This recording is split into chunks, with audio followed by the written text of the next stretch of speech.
40% of what number is 30? Let's use algebra to solve this problem. What will be W? 40% as a decimal is 0.4. Of is times and is equal. So 40% of what is 0.4 W?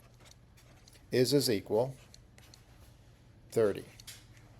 Now let's solve for W. We'll divide both sides by 0.4. So we get W is 30 divided by 0.4. So W is 300 divided by 4. And that's equal to 75. So 40% of 75 is 30. And that's the answer. Let's do one more. What is 15% of 2400? We'll once again translate the question into an equation. This time we won't have to solve for W. What is W? Is equal 15% as a decimal is 0.15. Of is times 2400.